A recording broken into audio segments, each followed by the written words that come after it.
অবৈধ অস্ত্র উদ্ধারে যৌথ অভিযান শুরু আগামী বুধবার থেকে। যৌথ অভিযান সম্পর্কে যা বললেন স্বরাষ্ট্র উপদেষ্টা। ভিউয়ার্স, বিস্তারিত জানতে পুরো ভিডিওটির সঙ্গেই থাকুন। 4 সেপ্টেম্বর থেকে অবৈধ অস্ত্র উদ্ধারে যৌথ অভিযান পরিচালনা করবেন স্বরাষ্ট্র মন্ত্রণালয়। রোববার এক বিজ্ঞপ্তিতে এই তথ্য জানিয়েছেন স্বরাষ্ট্র উপদেষ্টা অবসরপ্রাপ্ত লেফটেন্যান্ট জেনারেল মোহাম্মদ জাহাঙ্গীর আলম চৌধুরী। ছাত্র জনতার অভ্যুত্থানে আওয়ামী লীগ সরকারের পতনের পর সেই সরকারের হত্যা, নির্যাতন, গুম, অর্থ পাচার ও দুর্নীতি নিয়ে প্রতিদিন মামলা হচ্ছে সারা দেশে। তবে যে গতিতে মামলা হচ্ছে সে তুলনায় আসামি গ্রেফতার হচ্ছে খুবই কম। সংশ্লিষ্ট ব্যক্তিরা জানিয়েছেন, এখনই বড় অভিযান পরিচালনার পক্ষে নয় অন্তর্বর্তীকালীন সরকার। গণগ্রেফতারের দুর্নাম এবং মানুষ হয়রানি এড়াতে ধীরে চলো নীতিতে চলছে তারা। পুলিশ পুনর্গঠনের পর সুনির্দিষ্ট অপরাধীদের বিরুদ্ধে সুনির্দিষ্ট অভিযান পরিচালনা করে তাদের আইনের আওতায় আনা হবে। মামলা ও গ্রেফতারের বিষয়ে স্বরাষ্ট্র মন্ত্রণালয় ও পুলিশ সদর দপ্তরের একাধিক দায়িত্বশীল কর্মকর্তাদের সঙ্গে কথা বলে জানা গেছে, ভুক্তভোগী ও ক্ষতিগ্রস্তরা মামলা করেছেন। মামলার আসামিও এজাহারে উল্লেখ আছে। গ্রেপ্তারের বিষয়টি তদন্ত কর্মকর্তার সমন্বয় করে সিদ্ধান্ত নেবে। তদন্ত কর্মকর্তার প্রয়োজন অনুসারে তাকে সহযোগিতা করা হবে। স্বরাষ্ট্র মন্ত্রণালয়ের জননিরাপত্তা বিভাগের একজন কর্মকর্তা বলেন, হাজার হাজার মানুষ গ্রেফতার করে লাভ নেই, অপরাধীদের গ্রেফতার করা হবে।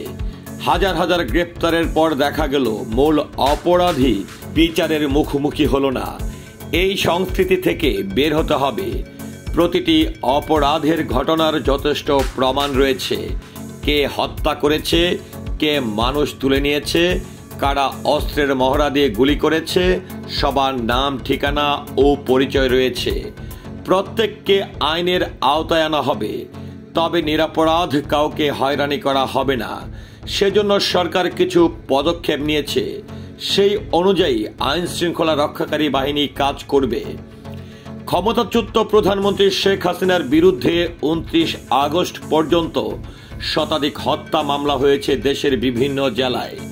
সবকটি মামলা হয়েছে বিভিন্ন সময় গুম ও জুলাই হত্যাকাণ্ড নিয়ে। শেখ হাসিনার বিরুদ্ধে প্রথম হত্যা মামলা করা হয় গত 13 আগস্ট রাজধানীতে। আর শততম মামলাটি করা হয়েছে 29 আগস্ট আন্তর্জাতিক অপরাধ ট্রাইব্যুনালে। হত্যার মামলাগুলোর তথ্য বিশ্লেষণ করে দেখা যায়, গণহত্যার অভিযোগে 8টি মামলার আন্তর্জাতিক অপরাধ ট্রাইব্যুনালের তদন্ত সংস্থায় জমা পড়েছে। আর 94টি মামলা করা হয়েছে দেশের বিভিন্ন থানায়। সব মিলিয়ে শেখ হাসিনার বিরুদ্ধে এ পর্যন্ত 101টি হত্যা মামলা করার তথ্য পাওয়া গেছে। এছাড়া অপহরণ করে গুমের অভিযোগেও একটি মামলা করা হয়েছে তার বিরুদ্ধে। তিনি ছাড়াও তার মন্ত্রিসভার থাকা মন্ত্রী, এমপি, সচিব ও পুলিশ কর্মকর্তাদের বিরুদ্ধে মামলা হয়েছে। তবে গ্রেফতারের সংখ্যা খুবই কম। গ্রেফতার ও মামলার বিষয়ে জানতে চাইলে স্বরাষ্ট্র উপদেষ্টা লেফটেন্যান্ট জেনারেল অবসরপ্রাপ্ত মোহাম্মদ জাহাঙ্গীর আলম চৌধুরী গত 30 আগস্ট বিকেলে এই বিষয়ে কোনো মন্তব্য করতে রাজি হননি। তিনি জানিয়েছেন, এই বিষয়ে এখনো মন্তব্য করার সময় হয়নি। র্যাবের মুখপাত্র লেফটেন্যান্ট কর্নেল মোহাম্মদ মুনিম ফেরদৌস আজকের পত্রিকাকে বলেন, প্রতিটি মামলার তদন্ত কর্মকর্তা রয়েছে, তারা কোনো সহায়তা চাইলে র্যাব করবে। ইতিমধ্যে সাবেক বাণিজ্য মন্ত্রী টিপু মুন্সিকে গ্রেফতার করে পুলিশ সুপর্দন করেছে র্যাব। এভাবে মামলা তদন্ত কর্মকর্তা যদি চান তাহলে র্যাব তাদের সহযোগিতা করবে। যৌথ কোনো অভিযানে র্যাব অংশ নেবেন কিনা জানতে চাইলে র্যাবের এই মুখপাত্র বলেন, আপাতত যৌথ অভিযানের কোনো পরিকল্পনা নেই।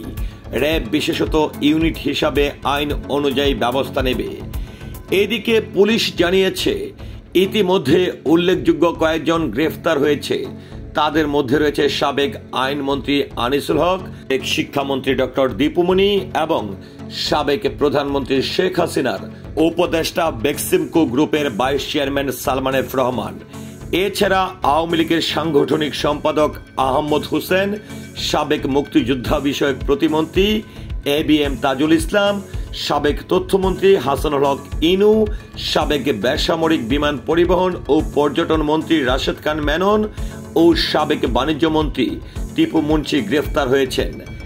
আওয়ামী লীগের নেতা ছাড়াও গ্রেফতার হয়েছেন সাবেক সেনা কর্মকর্তা ও ন্যাশনাল টেলিকমিউনিকেশন মনিটরিং সেন্টার NTMCর সাবেক মহাপরিচালক মেজর জেনারেল জিয়াউল আহসান।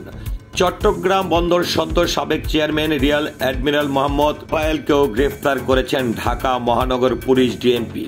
জুলাই ও আগস্টে যত হত্যা এবং সহিংসতার ঘটনা ঘটেছে সেগুলোর তুলনায় অপরাধী শনাক্ত ও গ্রেফতারের সংখ্যা কম কেন জানতে চাইলে ঢাকা মহানগর police DMP commissioner Mohammad Mainul Hasan বলেন, দেশ একটি পরিস্থিতির মধ্য দিয়ে উঠে এসেছে, সবকিছুই এখানে নতুন করে শুরু করতে হচ্ছে। পুলিশ কার্যক্রম স্বাভাবিক হলেই মামলার তদন্ত, অপরাধী গ্রেফতার, অভিযানের কার্যক্রম সবকিছু ঠিক হবে। এই জন্য আমাদের কার্যক্রম চলছে।